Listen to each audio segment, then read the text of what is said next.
What's up, guys? Nathan here, also known as Lil Oki, the monk on US Proudmore. Today we've got another key commentary for you. It's a plus 17 Halls of Atonement, which is a bit of a, I think most people would consider an easier key and also just a bit of a lower key. But, I think we played pretty okay here. And I also haven't uploaded a video in a while. So I decided, hey, why not just post this one? Also, my guild's dead. So I'm going to be doing a lot more keys soon, which means a lot more videos soon, which is very exciting. Hope you guys enjoy this because there's going to be a lot more to come. Anyway, we start this out by pulling a couple packs here, just a quick little double pull. We lust it. We kill everything.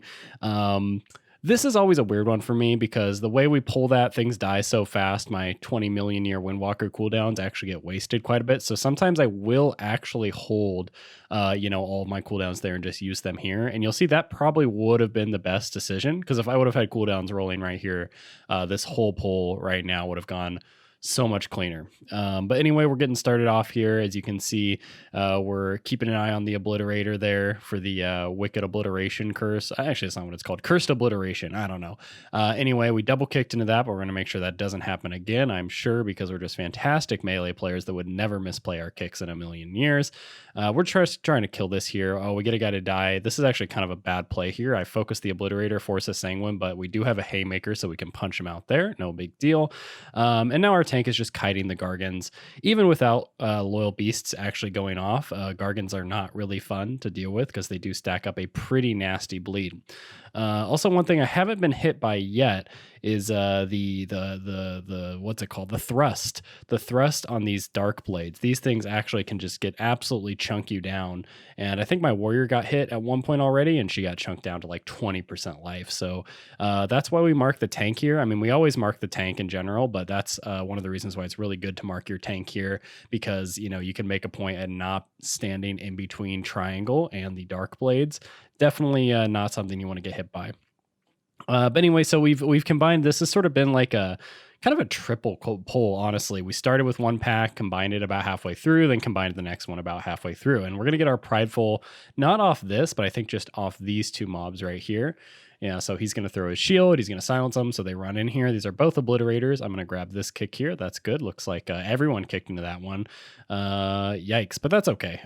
It's not a huge deal. These guys are still dying pretty quick. Right here, we're actually making fun of our paladin for hodging the obliterator inside of a sanguine. I don't know if it was our... Actually, you know what? I do know what was going on here. I think my prop paladin hodged it, and my holy paladin hodged it after to just meme us a little bit because this is, technically only a 17, so we're just having a little bit of fun here. But yeah, we hodged it in there, double hodged, DR hodged. I kick this, we kick into it again together. Wow. As I was talking about, this is like a pretty clean key. This is actually pretty not clean in hindsight, but it's okay. We're not killing our time too bad here. So we kill these guys, which spawns a prideful right here. And this is actually as good of a time as any to talk about one of the more interesting affix combinations in the game currently, which is prideful Grievous. Grievous was nerfed a little bit, leaving BFA, going into Shadowlands. You can now do single target hero heals on specific targets to remove single stacks of Grievous. So it's not like you have to get them to 90% to remove all the stacks. You can kind of incrementally get them out of it. That being said, a mob that just pulses consistently higher and higher AoE magic damage is kind of a nightmare for healers on Grievous. Like, it really is not fun to heal. So that was pretty easy there because, this is also just only a 17, but there's been a lot of times in the past where things can start to get a little bit hairy, especially if we have to do the prideful with other mobs, and I'm sure there will be some examples of that in this dungeon. So as you can see here, we're using the prideful to just absolutely pop this. We use the Ring of Peace to get the mobs away right as they're about to die, because the last thing you want is to have Hulkus casting Thrash while standing inside of a Sanguine. That's probably the worst case scenario for Sanguine in this entire dungeon. There's not a ton of mobs that will just hold still, except for maybe the Loyal Beasts ones. I think they're called the Houndmasters. Those guys can be a little bit annoying, but Hulkus just has so much life, or the shard of Hulkus, sorry, has so much life that if you get him bathing in a Sanguine, you're not going to out DPS that Sanguine. He's just going to heal up and it's going to feel real bad. So we get that pull done. We have about 15 seconds left here on our prideful. We're going to be able to hit just a couple mobs. And I believe I do get thrusted here a couple times. These are the kind of thrusts you don't forget. We kick that, and that's going to be our first kick of the dungeon that we do not overlap with each other. Very exciting stuff there. We hodged it. Actually, I guess we technically did overlap because somebody chose to hodge it. Man, we're really just memeing at this point. I turned off audio so I could focus on doing the voiceover, but I have a feeling we were just fucking having too much fun here. So I get deadly thrusted. There's the first thrust. He was in the middle of a thrust cast, and I actually rolled into it. At the time, it looked like he had not yet completed the cast, but looking back on it now, I definitely just rolled into it as the cast was happening. There we go. We do 3 kicks right into that cursed obliteration or curse of obliteration cast. Not ideal. There's another deadly thrust. I make a point of walking behind it, not getting hit. At this point, we're just focusing these guys down. I think probably my biggest mistake over the course of this right here is I managed to drop my Mark of the Crane stacks. There's no reason to be at less than 6 right now because we're constantly working into new targets here. But I don't know. I guess I found a way. These guys are going to group up. I think I'm going to leg sweep because why not? Yeah. There's no point. You're not going to need a leg sweep for the next couple seconds here. I think you don't need them until we sort of drop down and do that pull where the tank gets his ass beat a little bit. So I just leg sweep to reduce some damage here. We're murdering. We're trying to kill, I think, semi-evenly, although it's not like super scary here if we have like 1 mob left. Okay, so that guy's stuck in there, so we're going to Haymaker him out. Again, Haymaker coming in clutch. Let me tell you guys, Cold Tyrion is objectively the best Mythic Plus race. You heard it here first. Okay, so we get the Prideful. And same thing as before. We just have to be a little bit careful here, especially when you have a Paladin healer. Paladin healers are great. They do a lot of damage. They have very strong healing cooldowns. They have access to Divine Toll if they choose to play Kyrian. But sort of the drawback is Paladin healing is not, super A1 outside of those cooldowns. So you really have to communicate if you're playing with a Paladin healer. And, that's what she tells us all the time is like, hey, I don't have X, I don't have Y. Like, we're going to need personals. We're going to need a shout from our warrior. And things are getting a little spooky here, but you can see we all get told up there very nicely. And we're going to kill this guy. We're going to TOD. Especially these lower keys, communicating the TOD is actually pretty nice because you can kind of just execute something at like 10% life. We're going to pop off a little bit here. I don't think I'm pressing any cooldowns. Yeah, I'm pressing no cooldowns here because I know my mage is going to pop this. I also don't even have Zuen or Wu, so, it would not really be beneficial. My tank does a really great job of kiting that mob out right before it dies. I guess mainly because I really didn't want to commit Ring of Peace here. I probably was saying something about that. Typically, it's okay to use Ring of Peace in this kind of situation, but the only reason why I would want to hold it here is just because we have a pull coming up that I almost always end up using Ring of Peace defensively for. So we're taking another Thrash here. This is not good. We really should have killed this thing a little bit faster. I probably should have committed an SEF charge because we took a lot of dick there. Sykes got very close to dying on that pull. Okay, so this is the big pull. This is where I press all my buttons and we just pop off. I just instantly leg sweep. And by me popping off, I mean my Paladin. Jesus Christ, that guy was doing like 30k damage there for a second. So we're murdering these. I don't really know what I'm taking damage from. Probably had like threat on like 1 Gargan or something. Loyal Beasts. Psych stuns it. Usually we have our warriors sort of camp the Houndmaster. Oh, this guy's trolling. He jumps in the Sanguine. Luckily, he's low enough so that we can just finish him off there. Okay, and now we're playing the fun game of helping my tank not die to the Houndmaster. So I give him the safe space. He jumps in there. He actually bubble taunts, and I'm pretty sure something instantly switches and attacks me. It's just kind of like a well-known bug with bubble taunt. We don't really know what it triggers it. We think it's some kind of like Z-axis thing, but you can see he bubble taunted there, and instantly my life gets chunked down. I don't know if it was like a Gargan, or maybe I just got an unlucky shoot because that Houndmaster does tend to shoot random people. But I just get absolutely like obliterated there. And then, he manages to regain threat, or maybe I just don't get shot twice in a row and I live. That was very close to death, though. I dipped into like 10% life. At the time, I wasn't really sure what happened. Watching back, though, it probably is a bubble taunt bug. So we switch back to the Gargan here. Sev is finishing up that Houndmaster. I don't need to worry about as much. There's not going to be no Loyal Beast. Okay, apparently I commit a roll to that. Probably not necessary. We're finishing up these Gargans. This pull took about 20 years, give or take.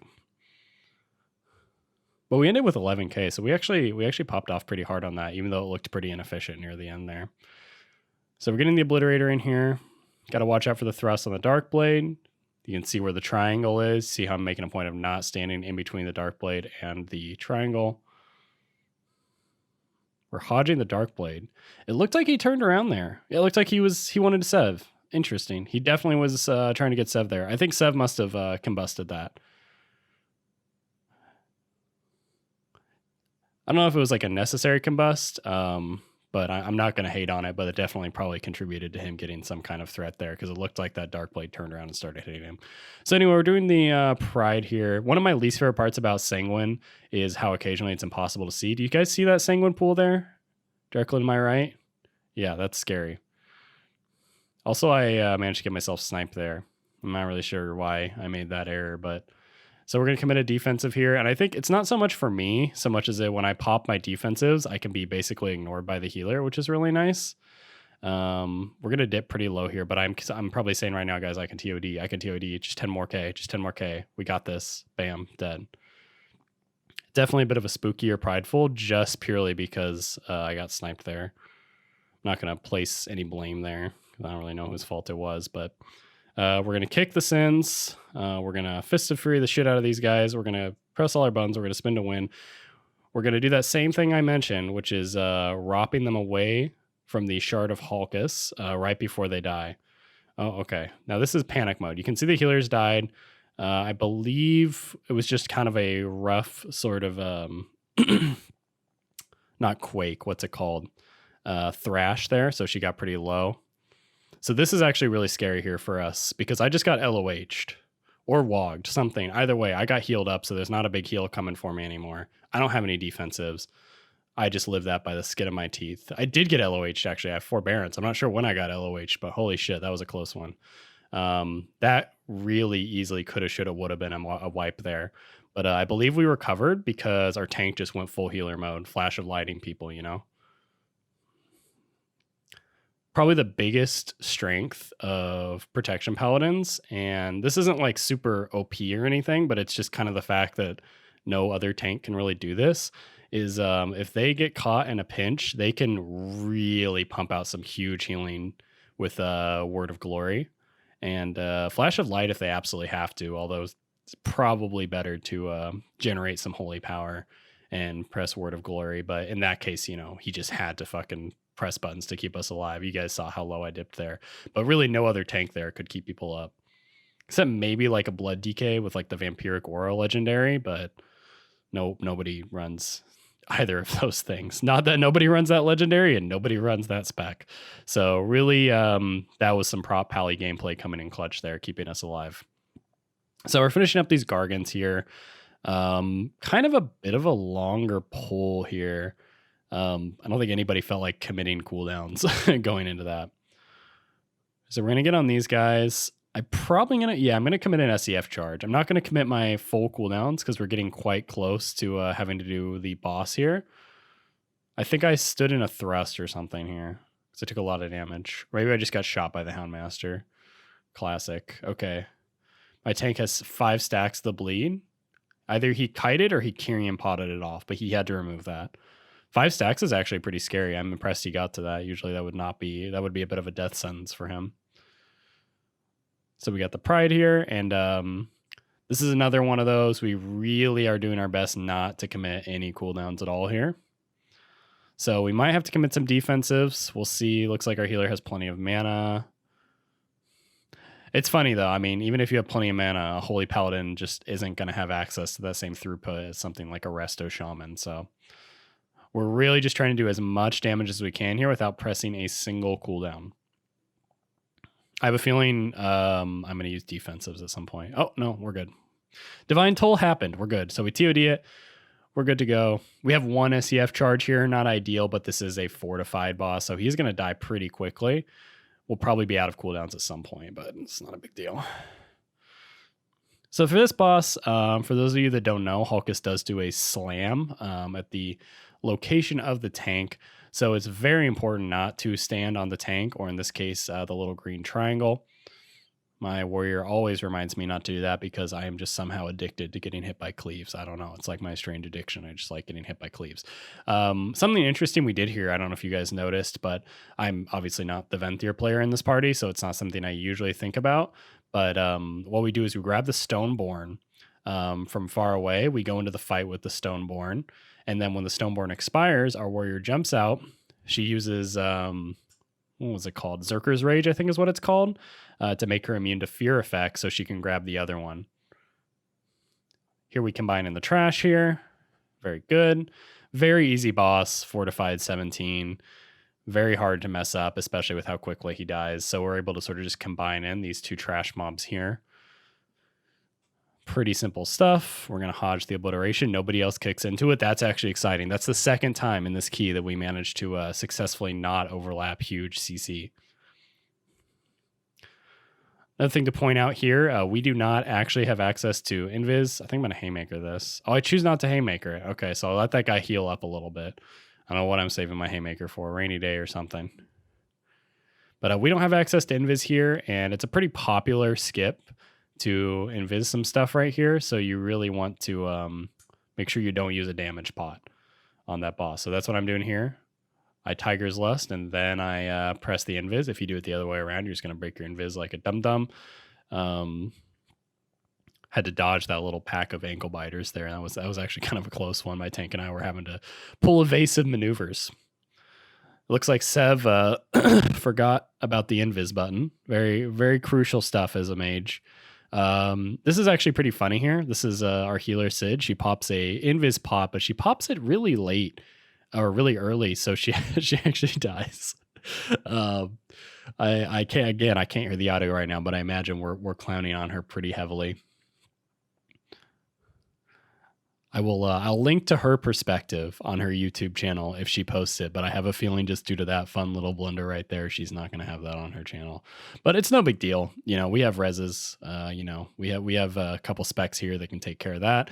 We get Sid up, so Sid can now mass res. So Sid is able to grab Sev, who is quite a bit further away. Obviously, regular res would not hit that far. And due to all this nonsense, we actually have Zuen and Weapons of the Order up, which is, you know, pretty convenient, I guess. Time to fight Echelon. Echelon is pretty difficult boss on Tyrannical, in my opinion. I mean, it's not exactly a hot take, right? You know, he does a lot of physical damage. He's got very annoying ads. He has punishing mechanics if you mess them up. He can kind of fuck your DPS cooldowns because he stuns everybody in the party. But on Fortified 17, he's kind of a joke. Okay, so Shattering Leap is on Sykes. I actually thought it was on me there for a second. I was very close to just fucking standing in it, which probably would not have killed our run, but it would have made this boss a lot harder. So that was nice. We pop all the ads, and then we get the circle on him. That's how the mechanic works. In case you guys are wondering, he spawns ads. They all die, and then you have to put the big circle AoE on top of them, or they will resurrect and continue to just absolutely nail you guys with like random casts. I think they're called like Villainous Bolt or something. So we're just pushing this guy down, giving him the old murder, the old 1-2. Get everybody in here. Oh, it's on me, but unfortunately they're still alive. Not the best timing, but it's not a huge deal. That was what happened there was actually very scary, is I got knocked back into the Blood Torrent, and the Blood Torrent does very high damage. The only reason why I lived there is because as I was in the air, I mashed Fortifying Brew and Karma, so I was able to give myself a pretty fat absorb for around 70% of my life after the Conduit. A little more than that if we want to count the sort of max life increase and the damage reduction involved with Fortifying Brew. But I survived that, no big deal. Now we're on to one of the harder pulls in the dungeon. I mean, this pull isn't particularly hard, but there's really no pull in this dungeon that is particularly hard. So this is just, I guess, the hardest of what is already not that hard. It's basically just my tank trying to hold threat at range. He was not successful. I think Sev died to a Gargan. Okay, so we go for the little beast here. I para it, which is actually good. I think Sykes was going for the B-res there. Okay, that was a good choice then. Usually when I have to para a mob to keep them from casting, that's not the best because it costs energy. And I don't mean to like sound like, you know, a DPS hoe, you know, like that kind of person, but it costs energy. So sometimes really the issue is you're like, you're mid rotation and you're kind of energy starved. I mean, you're never really energy starved when you play Ascension, but you know, if you, for example, just, used Tiger Palm while you're at like 50 or 40 energy or something, you're gonna have like hardly any energy, so that you have to wait like a second for your energy to regen. So you don't have that like instant reaction time. It's like getting caught in a global in PvP, but worse, because you're also waiting on your resources to regenerate. You're just mashing it, but the icon is gray. Anyway, that was kind of a long rant about paralysis being kind of annoying. I kind of wish paralysis didn't cost energy, honestly. Might be a little bit busted for PvP. Probably not, though. I guess it might, but no, it probably wouldn't, because what you do in PvP anyways, you build up chi. So we're killing these guys. This is not the hardest pack in the world. Oh, Sykes got thrusted there. Thrust is a lot of damage. It's so funny. I talked about this as being like a key where we played well and I wanted to upload it, but really it's just kind of a meme key. I'm sorry for anybody who is on this channel for high level, high tier content, because this is just clown key. But actually we're still absolutely timing this. No issues at all. So fun stuff, I guess. Yeah, you got to watch out in this poll here. Sid blinds right there. Actually, kind of an interesting thing. I keep talking about PvP. I'm sorry. I know a lot of you guys don't care about PvP because that's just World of Warcraft for you. But Sid has actually been PvPing a bit more, and she runs blinding light in PvP. And now that she's been running it more in PvP, I see that she's like trying to apply it more in PvE, which is like really cool to see. I don't think it necessarily saved my life in that specific situation, but it definitely made it so I didn't have to dodge a thrust that I would have otherwise had to dodge. Okay, so we're pressing all our buttons here. The only thing that's kind of annoying about doing this boss with the strategy that we do, because as you can see, we pull 2 Stoneborns on the boss. And the reason why we do that is so we can get our Venthyr Warrior to grab one of them. Then when the other one expires, we grab the other one for big damage gains. But it can be kind of a little bit annoying as a monk, because if I like really like pop off, I can just kill the Stoneborn, because monk has a lot of natural cleaving. Like literally, like 2 of our main rotational abilities cleave. And then if you're running Dance of Chi-Ji, which I always run in keys because it's just a lot of AoE damage, if we get procs on that, we're also going to be cleaving, and we're going to be using Spinning Crane Kick on single target. So we're just murdering this boss here. Nothing exciting, nothing to write home about. It's one of the more boring bosses, actually, probably in all of Shadowlands dungeons. You just take turns kicking. And, you'd think a party like ours would be challenged with it, but luckily we don't usually mess up the kicks too bad on this boss. Take turns kicking. Make sure you lead the ghosts to those little fonts. Very easy. Then we have just this little guy here. I don't think this is anybody's like favorite mob ever. This is like the one of the few instances in Shadowlands for me where I get kind of annoyed by target caps. It's very easy for there to be upwards of 7, 8, 9, 10 targets that kind of need to be hit here. Some of them are even stationary, and there's no way I can hit them all at the same time. So this pull is kind of just like an exercise in patience. You probably also want to set up a kick order on the Wicked Bolt from the actual guy himself, Inquisitor or something. But our tank can just tank it. It's not a big deal. That would definitely be a concern for a bit of a higher key. Not something we really particularly needed to worry about at this key level. So I'm just kind of focusing down a single soul there. I actually am not sure what the objective best way to sort of play this is. I kind of just start killing things in front of me that aren't the Inquisitor, because I know the Inquisitor is going to heal up based on the other mobs that are alive, so I just sort of do that. We get some of the fixates off. They're fine. Again, these guys are not hitting that hard. Okay, so we're going to spawn a few more envies. I think they're going to start running in here. Yeah, here they come running in here. Definitely not Shaws. They're called envies now. Get it right. And I think we've killed most of the other mobs here. We'll find out shortly. This is kind of going to be a bit of a resident sleeper pull now. We kind of just sit here and we stare at what is a 600,000 life target with nobody wanting to press cooldowns. I'll probably commit an SEF charge, actually. I hope I do, because I'm capped at 2 right now. You never want to sit on 2 SEF charges unless you have a super specific plan for them in the near future. So I'm choosing to sit on my SEF charges. Damn, I hope I notice soon because this is embarrassing. We're just sitting on it. We're just staring at like 400k, 300k life. We're not even kicking all of the wicked bolts. This is unfortunate. Maybe I'll commit an SEF charge on the Prideful at least. That would be cool, Nathan. That would be a good thing to do. This is one of those times we're hurting our overalls, but we're not just hurting our overalls. We're like forcing our healer to spend more mana and our tank to like, actually be tanking things when we don't need to. Okay, so I'm healing myself a little there. I think I was healing. Yeah, I was healing myself to get out of a Grievous stack. Okay, so we're just hitting this here.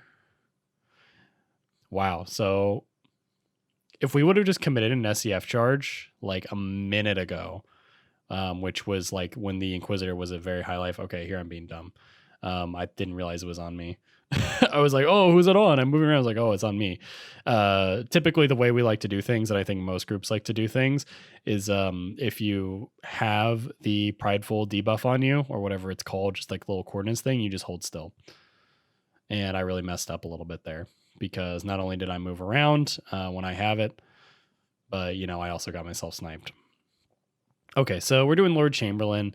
Lord Chamberlain is a very easy fight mechanically, but very annoying numerically fight.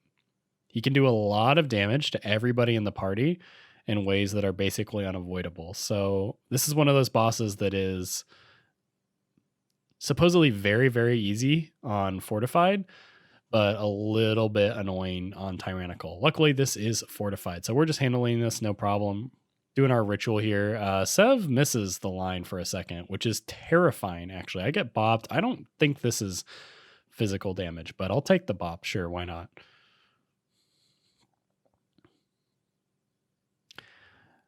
Yeah, so those are the two big mechanics that are annoying. Is we have this thing that we just did here, not Telekinetic Onslaught, but what's being sent out here, Sigma of Pride. Not Sigma of Pride. Ritual of Woe. Ritual of Woe is very annoying. Everybody takes a ton of damage. It is unavoidable, and it hurts. And then there's Sigma of Pride, which is the big debuff that gets put on the tank. That's literally just the most insane magic damage dot. Here I'm kind of scared. I popped a fuse, and it helps keep me healthy for a little bit, but I still have some pretty big ticks on me. I also have to go click a health potion there. Unironically, I do think there's a chance that I die there if I don't press the health potion. We dodge the little statues. If you guys didn't know, the statues, you can actually predict where they're going to move based on where he's looking. So this is very dumb. You can see he looks that direction. I walk into that direction. Lo and behold, I get hit. Definitely something to look out for.